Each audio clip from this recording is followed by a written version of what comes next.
کہ ہم اس ملک میں یہ جو ہمارے اوپر یہ جیلی حکمران بیٹھے ہوئے ہیں، جو انہوں نے وہاں پہ ایک قاضی صاحب کہتے ہوتے کہ ٹھیکیدار فرینڈلی جمہوریت بنا کے انہوں نے تماشا بنایا ہوا ہے، اگر وہ ریفیوز کر دے گریڈ 22 کا فیڈرل سیکرٹری اور یہاں پہ آپ کا ڈی پی او ایک پولیس افیسر گریڈ 18 کہ جناب میں نے وہی کچھ کرنا ہے جو قانون کہتا ہے، میں آپ کو شرطیہ کہتا ہوں اس ملک میں کرپشن بڑی حد تک کم ہو سکتی ہے، آپ کے ملک میں لا لیسنس بڑی حد تک ختم ہو سکتی ہے۔ یہ وہ دو ہماری کلاسز ہیں جو گریڈ کے شکار ہیں، جو اپنی ٹرانسفر کے لیے، اپنی پوسٹنگ کے لیے، اپنی گاڑی کے لیے، اپنی مونیٹائزیشن کے لیے، اپنے پاکس پرولیج کے لیے، اپنے شہنشاہ بادشاہ سلامت کی آنکھوں میں خوشنودی لینے کے لیے یہ لوگوں کو قتل کرتے ہیں، یہ کرپشن کرتے ہیں، یہ ان کو پولیس مقابلوں میں مارتے ہیں، یہ اسی طریقے سے جیسے ہم نے لاہور میں دیکھا کہ 10-12 بندے انہوں نے پھڑکا کے رکھ دیے ہیں، یہ اسی وجہ سے ہو رہا ہے کہ ہمارے یہ دو سیکشن جو ہیں۔ اچھا، اس میں بڑی انٹرسٹنگ چیز یہ ہے جو میں لاہور کا واقعہ دیکھ رہا ہوں، اس میں کہیں پہ ہماری ڈی ایم جی کلاس کا ذکر نہیں آ رہا، حالانکہ اس دن ڈپٹی کمشنر صاحب جو ہیں وہ موقع پہ موجود تھے۔ یہ ممکن ہے کہ وہ ڈپٹی کمشنر یہ کہہ سکتے ہیں کہ میرے اوپر وہ جو ایک اتھارٹی مجھے ملی تھی جو پولیس آرڈر کے تحت مجھ سے وڈرا کر لی گئی تھی، تو ڈپٹی کمشنر صاحب کا کہیں پہ ذکر نہیں آ رہا کہ وہ جو موقع پہ موجود تھے کیا پولیس نے وہاں فائرنگ کی ہے کہ اس کے لیے مجسٹریٹ کی یا ڈپٹی کمشنر یا اسسٹنٹ کمشنر کی کسی دور میں منظوری لینا بڑی ضروری ہوتی تھی، کیا وہ منظوری لی کی گئی یا پولیس نے خود ایکٹ کیا؟ سو بیسیکلی شازیہ جو اصل مسئلہ ہے ہماری دو کلاسز، پی ایس پی ہماری پولیس کی سروس گروپ ہو یا ڈی ایم جی ہو، ان دونوں نے مل کے گینگ اپ کیا ہوا ہے، رولنگ لیڈ کے ساتھ مل کے اس ملک کو مار بھی رہے ہیں۔ آپ ہم یہ کہہ سکتے ہیں کہ لوگ اپنی موت کا سامان کا سب خود خریدتے ہیں، ایسے حالات پیدا کر دیے جاتے ہیں، جس طرح ابھی ہم لوڈ شیڈنگ کی بھی بات کر رہے تھے، لوگ اس سے تنگ آ کر، گرمی سے تنگ آ کر نہروں کا رخ کرتے ہیں۔ ابھی صبح بھی ایک بریکنگ نیوز چل رہی تھی کہ لاہور کیمپس میں ایک بچہ نہر میں نہاتے ہوئے ڈوب گیا۔ تو ہمارے حکمران ایسے حالات پیدا کرتے ہیں کہ لوگ اس طرح کرنے پر مجبور دیکھیں، ایک تو کلاسز صاحب نے بات کی، یہ کلاسز کی بات کی اور جیسے ڈی ایم جی کی بات کی اور پولیس والوں کی ہوئی یا رولنگ ایلیٹ ہوگی پولیٹیکل، یہ سب بات یہ ہے کہ ایک طرف تو دو نظریے تھے کہ جی یہ دیکھیں کر سکتے ہیں کرتے نہیں۔ اچھا، اب سوال اہلیت کا آ گیا ہے، اور یہ اہلیت کا سوال تب تک نہیں آیا تھا جب تک ہم تو زبوں حال تھے، یہ آبادیاں جو تھی جہاں ہم رہتے ہیں، یہ جو پسماندہ یہ ڈیولپنگ کنٹریز جسے کہتے ہیں یا جسے سو کالڈ تھرڈ ورلڈ کہتے ہیں کہ بھئی آپ تو اس لیے بطور اور مردود ہیں اس لیے کہ بھئی آپ خود کرنا نہیں چاہتے۔ اب جب ہم عالمی دنیا پہ نظر ڈالتے ہیں تو ہم دیکھتے ہیں کہ ٹیررزم کا آفیشیل پالیسی سب سے بڑی پالیسی جو ہے وہ ٹیررزم بن گئی امریکہ کی بھی ویسٹ کی بھی۔ وہاں اب ہو یہ رہا ہے کہ ایک بات تو طے ہو چکی ہے جو آج مجھے کوٹ کیا ہے انہوں نے کلاسرا صاحب نے کہ یہ جو ایشوز ہیں یہ ٹھیکیدار فرینڈلی جمہوریت ہو، بلکہ ایک اور بھی اصطلاح مجھے آ گئی آج، چاہے وہ رشتہ دار فرینڈلی جمہوریت کیوں نہ ہو، تو اس میں کلاسرا صاحب یہ ٹھیک نہیں ہو سکتا۔ وہ اس لیے ٹھیک نہیں ہو سکتا کہ جو وسائل کا رخ ہے وہ بیک وقت دو جانب نہیں ہو سکتا، نہ یہ ہو کہ جو اوپر والے بھی زندہ، ہاں ہم یہ نہیں کہتے کہ وہ اوپر نہ جائے، ہم یہ بھی نہیں کہتے کہ نیچے والے سب کچھ چھین کے اوپر والوں کو بھی اپنے ساتھ آ کے بٹھا لیں، ہم یہ کہتے ہیں کہ جو آپ نے طے کر رکھا ہے اپنے آئین میں جو بیئر منیمم۔ سوری، بریک کا وقت ہے ناظرین، پروگرام میں بریک کے بعد واپس آتے ہیں۔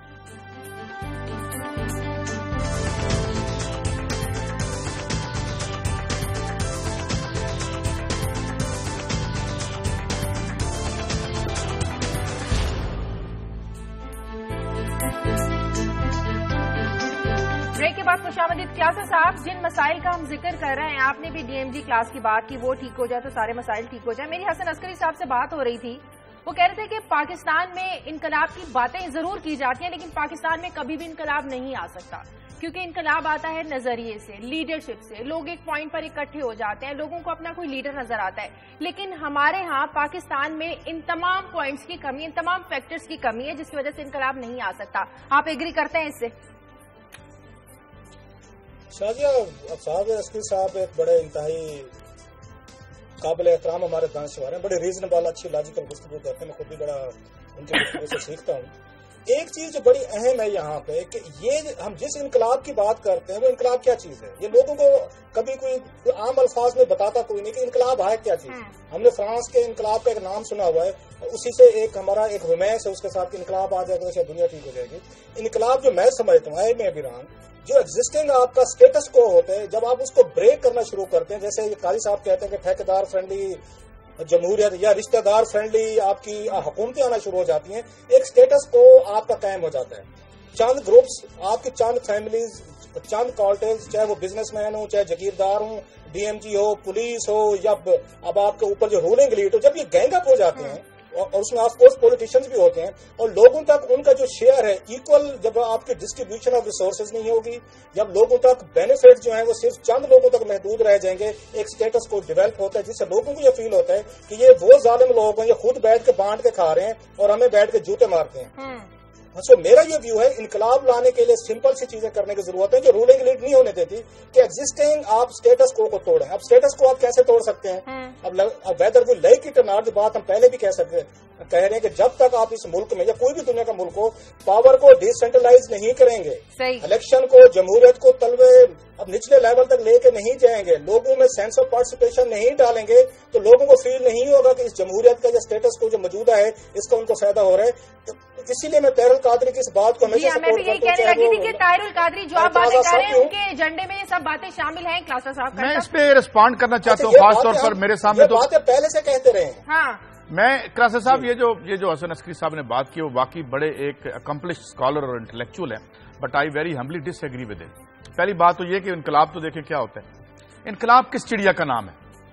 جو کامیوں کہتا تھا کہ جس دن لوگ گھروں سے باہر آ جاتے ہیں تو وہ کہتے ہیں اس دن انقلاب ہو جاتا ہے. ایک حوالے سے انقلاب کی دوسری تعریف یہ ہے کہ شعوری مداخلت عام آدمی کی ہسٹوریکل پروسیس میں، یہ ریئر ہوتے ہیں، روزانہ نہیں ہوتے، صدیوں لگ جاتی ہیں. 50 سال بعد ہوا ہے اب مصر میں. اچھا اب کیا ہے؟ 18 اکتوبر 2007 کو بے نظیر نے جب قدم رکھے تھے تو انقلاب کا خوف تھا جس کی باعث 2 دھماکے پھوڑے گئے، بعد ازاں اس کو اڑا دیا گیا، اس معاہدے کو بھی وہ جو کر کے آئی تھی انہیں شہید کر دیا گیا. اچھا اب میں یہ انقلاب کرتے ہیں نا، انقلاب کا جب وہ نام لیتے ہیں لوگ جن کو انقلاب کی ضرورت نہیں ہے، جن کی زندگیوں میں اور ان کی اگلے آنے والی صدیوں کی بچوں کی زندگیوں میں انقلاب آیا ہوا ہے، ان کی تو یہ ضرورت نہیں ہے مگر وہ اس سے خوفزدہ ہے. ایک بات. اور دوسرا میں ایک ہسٹوریکل واقعہ آپ کو بتاتا ہوں. 1917 کا انقلاب کرنے والا جو لینن تھا وہ 1917 میں ہی انقلاب سے چند مہینے پہلے، میں ڈیٹ دے دوں گا دیکھ کے آپ کو، وہ سوئٹزرلینڈ میں بچوں سے کہہ رہا تھا کہ دیکھو ایک ینگ سوشلسٹ ایک تھی آرگنائزیشن کہ شاید یہ ہم نہ دیکھیں، شاید آپ نہ دیکھیں مگر آپ کے بچے ضرور دیکھیں گے. 6 مہینے بعد وہی انقلاب کر رہا تھا خود وہاں پہ.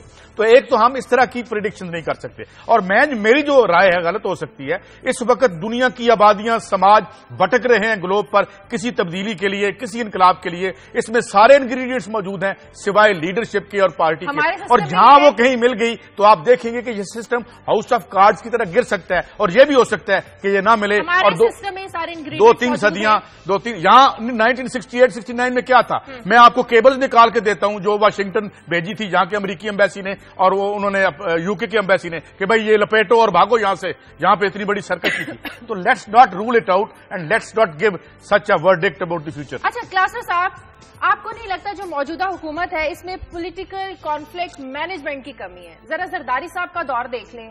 میمو کیس کتنا بڑا مسئلہ تھا، ان کے گلے کی ہڈی بن چکا تھا، کتنے سموتھلی وہ اس مسئلے سے نکل گئے. اس کے علاوہ ڈاکٹر طاہر القادری کا 3 سے 4 دن کا شارع دستور پر دھرنا، انہوں نے کتنے طریقے سے ان کے ساتھ ایگریمنٹ سائن کیا اور ان کو چلتا کر دیا. اس حکومت میں حکومت عدم برداشت ہے، برداشت کی کمی ہے، سچویشن کو ہینڈل کرنا نہیں آتا، ان کو کانفلکٹ مینجمنٹ نہیں آتی. کیا ایسا ہی ہے جس کی وجہ سے روز بروز نئے مسائل جنم لے رہے ہیں؟ شازیہ، یہ بڑا میرا خیال اہم اور کی آپ نے سوال اٹھایا ہے.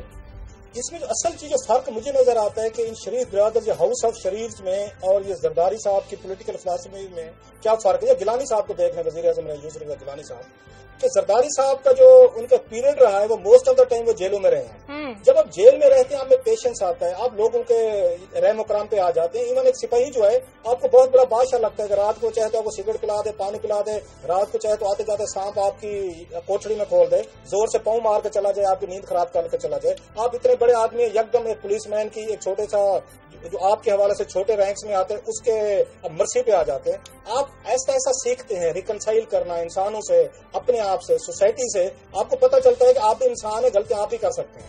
اس لیے گیلانی صاحب 5-6 سال جیل میں رہے ہیں، زرداری صاحب رہے ہیں اور ان کی پولیٹیکل لیڈرشپ رہی ہے. بھٹو صاحب پھانسی لگے، بےنظیر بھٹو صاحب جیل میں رہی، انہوں نے بڑی مارے کھائی ہیں پیپلز پارٹی نے. وہ اس نتیجے پر پہنچے ہیں کہ آپ ایک پولیٹیکل کلاس کے طور پر اپنے جو اپوننٹس ہیں ان کو ذاتی دشمن نہ سمجھیں, ان کو پولیٹیکل اپوننٹ سمجھیں.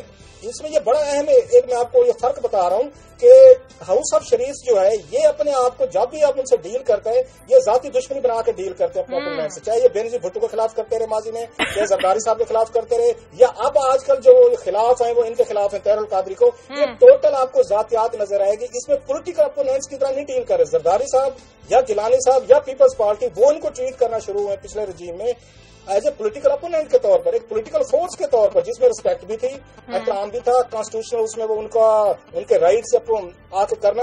یہی وجہ تھی انہوں نے پولیٹیکل اپوننٹس کے طور پر ان کو ڈیل کیا ہے.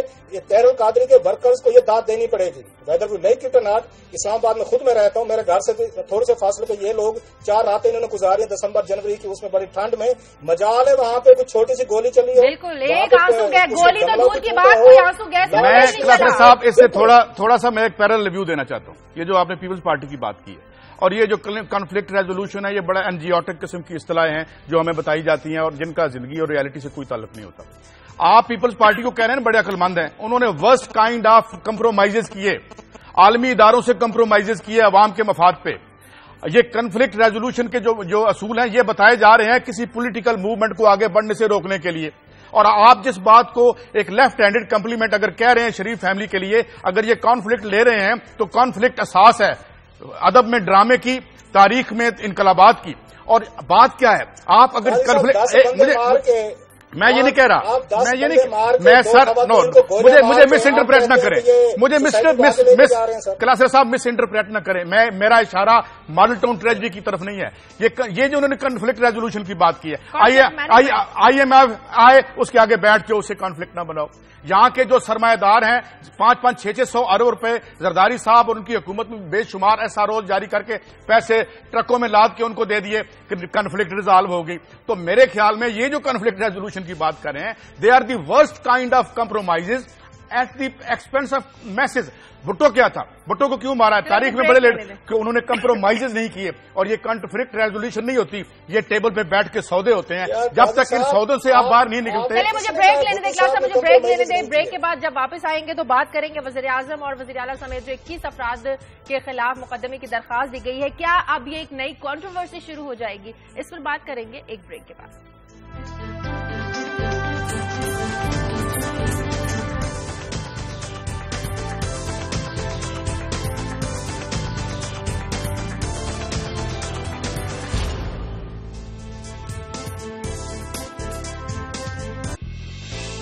بریک کے بعد خوش آمدید. ثانیہ ماڈل ٹاؤن میں وزیر اعظم اور وزیر اعلیٰ سمیت 21 افراد کے خلاف مقدمے کی درخواست, کیا اب ایک نئی کنٹروورسی شروع ہونے والی ہے قاضی صاحب؟ پولیس نے تو انکار کر دیا مقدمہ درج کرنے سے. دیکھیے کنٹروورسی تو ظاہر ہوگی اور کل وہ درخواست تو ہو جاتی ہے. درخواست اب یہ تو لیگل کل بتا رہے تھے ہمارے آفتاب باجوہ, ہمارے بڑے ٹی وی پر آئے ہوئے تھے خبرنامے میں بھی.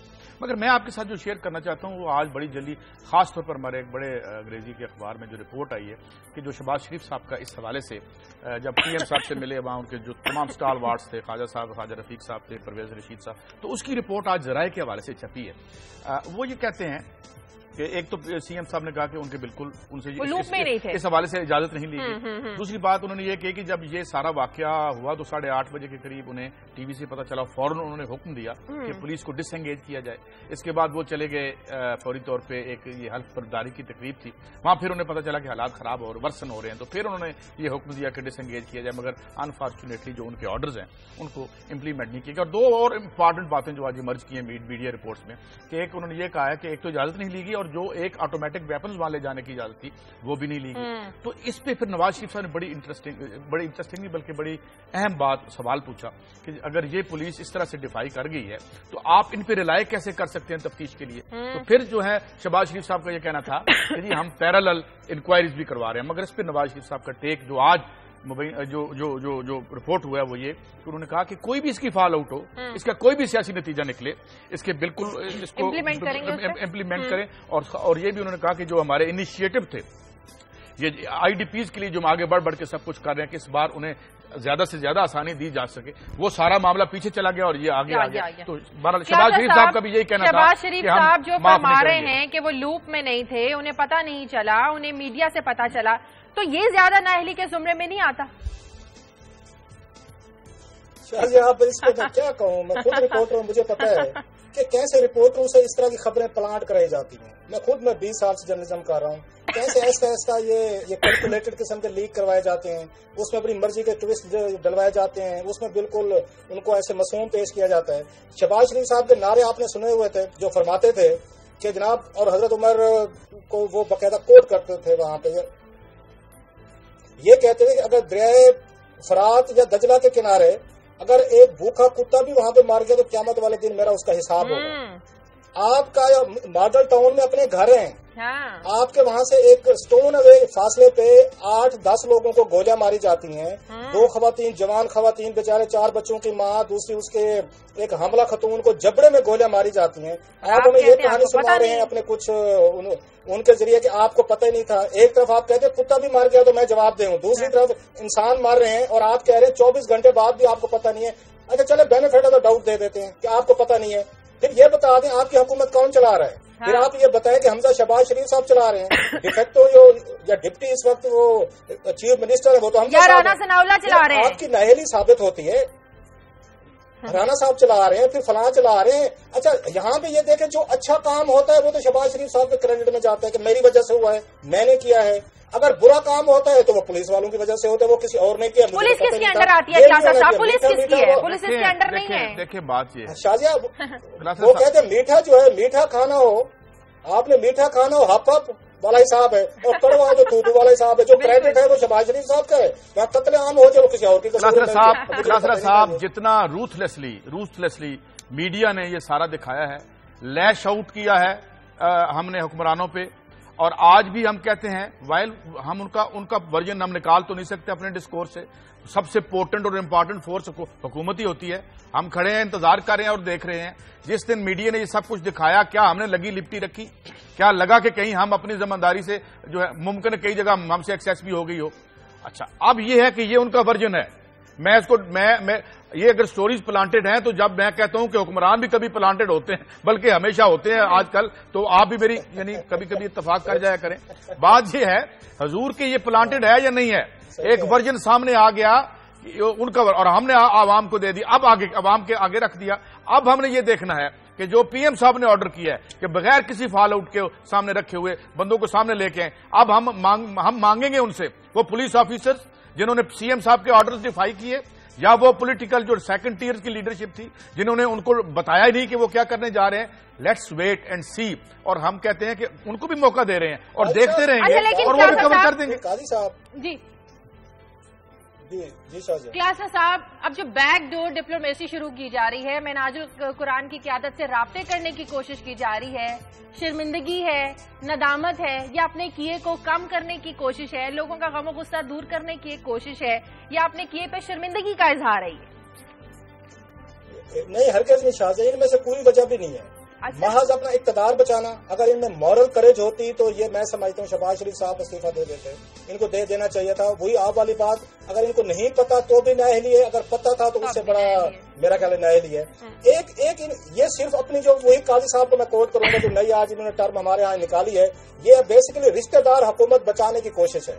ان میں کوئی یہ شرمندگی والی بات نہیں, کوئی افسوس والی بات نہیں ہے کہ یہ اس میں جا رہے ہیں کہ یہ بڑا ظلم ہو گیا, زیادتی ہو گئی. مسئلہ وہی جو قاضی صاحب کہہ رہے ہیں کہ میڈیا نے اس پہ ریئیکٹ کیا ہے, خاصا شدید ریئیکٹ کیا ہے. اب میں کہتا ہوں کہ میڈیا کو مینجمنٹ کرنے کا ٹائم آیا گیا کہ 2-4 دن تو میڈیا نے جس طرح پلے کرنا تھا, کھیلنا تھا, وہ کھیل لیا. اب ٹویسٹنگ شروع ہو جائے گی, اسی طرح کے یہ کیلکولیٹڈ لیکس آنا شروع ہو جائیں گے, مجھے فیڈ کرنا شروع ہو جائے گا, کالا میسٹس آنا شروع ہو جائیں گے, یہ کہانیاں سپریٹ ہونا شروع ہو جائیں گی, اور گلو بٹ کو ثابت کریں گے کہ یہ تو طریقے منہاج یہ قرآن والوں کا بندہ تھا جناب, یہ ہمارے خلاف سازش تھی. اب دیکھیں گے کچھ دنوں میں سازش کے الفاظ زیادہ ہونا شروع ہو جائیں گے. یہ کچھ بھی نہیں ہے, یہ اپنا ہی وہی والی بات, اپنا جو فیملی کی ان کی حکومت ہے اس کو بچانے کی کوشش ہے. اگر یہ کچھ سبق سیکھ سکتے ہیں جو نہیں سیکھیں گے, اگر سیکھنے ہوتے تو 3 سال پالیٹکس کیے سیکھ لیتے. ان کو ڈی پروٹیکسائز کرنا چاہیے پولیس کو, اور پولیس کو بھی تھوڑا سا یہ جو سی ایس ایس کار کے بڑے شیر بن کے آتے ہیں ان کو بھی سوچنا چاہیے کہ لوگوں کو غلام بن کے, پولیٹیشین کے غلام بن کے اب لوگوں کی ماؤں کو مار رہے ہیں, بچوں کی ماؤں کو مار رہے ہیں. یہ آپ کی بہادری ہے, یہ آپ کی سروس ہے. آپ کو اس ملک کے ٹیکسوں سے لینا, آپ کو تنخواہ ملتی ہے, صحیح. چلیں دیکھتے ہیں آنے والے دنوں میں حالات کیا رخ اختیار کرتے ہیں. آگے بڑھتے ہیں. قاضی صاحب میرے خیال میں اسی کے ساتھ پھر وارن ٹیرر کی سٹوری ڈسکس کر لوں، ڈرون بعد میں کر لیتے ہیں. وہ یوں کہ یہ جو آج رپورٹ میڈیا میں ایمرج کیا، اب کلاسر صاحب مجھے ڈر لگتا ہے کہ جب میں جو ہمارے بڑے موقر اخبار ہیں ان کی لیڈ سٹوریز بھی پلانٹڈ ہونے کا آپ نے مجھے خطرہ دے دیا، مگر آج یہ بھی چھپ گئی اور یہ ہے بڑی اچھی اگر ایسے ہوا ہے. وہ یوں کہ جو پچھلے دنوں ایک وفد گیا تھا اور ہمارے سیکرٹری خارجہ گئے تھے اور ملے کرزئی صاحب سے، اس کی ڈیٹیل ذرائع کے حوالے سے یہ مرج کی ہیں کہ اچکزئی صاحب بھی گئے تھے خصوصی معاون کے طور پہ، اور انہوں نے کرزئی صاحب کو کہا ہے کہ جناب یہ جو ٹی ٹی پی تحریک طالبان پاکستان ہے، آپ کے ہاں سینکچریز ہیں اس کی. اچھا ہم یہ منترا تو سنتے رہے کہ ہمارے ہاں ہیں، ہم نے گڈ اور بیڈ طالبان بنا رکھے ہیں. تو یہ بڑی مجھے خوشگوار حیرت ہوئی کہ یہ انہیں کہا گیا کہ جناب اب یہ بھی بند کریں. پھر انہوں نے مبینہ طور پہ مولانا فضل اللہ کو بھی مانگا جس طرح وہ ہم سے مانگتے رہتے ہیں. پھر انہوں نے یہ بھی کہا کہ جو حقانی اور یہ اس نیٹ ورک کے حوالے سے ہم سے آپ بات کریں، ہم بھی اسے بالکل ہاتھ کھینچ چکے ہیں. یہ ان کا کہنا تھا. اب یہ کتنا ویریفیبل ہے یا نہیں یہ میں آپ پہ چھوڑتا ہوں. مگر ایک اور جو بات ہوئی، میں جو بات کرنا چاہتا ہوں، یہ جو ہمیں گڈ اور بیڈ طالبان والے کہتے ہیں، میں آپ کو مثال دیتا ہوں جو میں نے کل سٹوری IS کی تھی. یہ جو ہو رہا ہے عراق میں کہ ایک طرف جو ہے وہ شیعہ گورنمنٹ کو سپورٹ کر رہے ہیں امریکہ، اس سنی جو کیلفیٹ سو کارڈ بنا دی انہوں نے، اور اسی طرف ان سنی کیلفیٹ والوں کو پیسے دے رہے ہیں اور اسلحہ دے رہے ہیں. وہ کہاں پہ؟ سیریا میں. اب یہ بھی پتہ چلا ہے کہ جناب یہ جو قطر ہے اب وہ بشار الاسد کو وہ، تو یہ بھی بند کریں یہ ڈرامہ. یہ بھی آبادیوں کو کنٹرول کرنے کے لیے جو رجوتیت ہے اور یہ جو ایک بیماری ہے ہمارے ہاں یہ دہشت گردی کی اور ملیٹنسی کی، تو یہ جو اس سے مجھے یہ لگا کہ ایک سیریسنس نظر آ رہی ہے ہماری. اگر یہ ہو رہا ہے ایسے ہی تو بہت اچھی بات ہے، اور یہ اگر پیغام دیا ہے پی ایم صاحب نے تو وہ اپریشیٹڈ. مجھے بریک لینی ہے ناظرین، پروگرام میں وقت ہے ایک بریک کا. بریک کے بعد واپس آتے ہیں.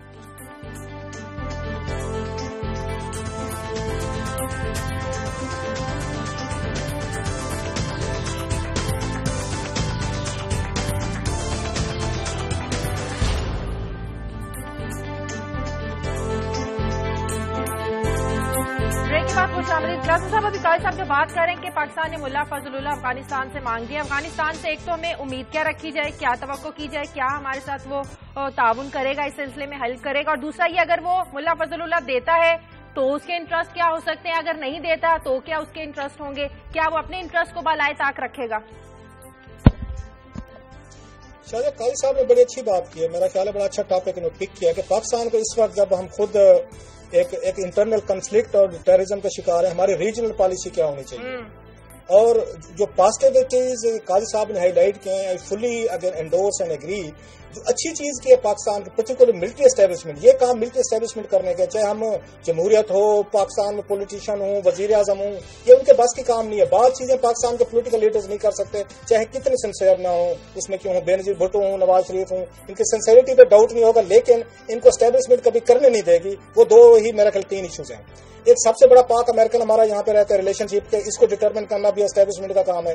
پاک انڈیا سب سے بڑا اہم ہے، وہ بھی ہماری فوج ہمیشہ ڈیسائیڈ کرتی ہے. اور تیسرا افغانستان ہے، اور تینوں ایک دوسرے سے یہ ہے انٹر لنکڈ ہے.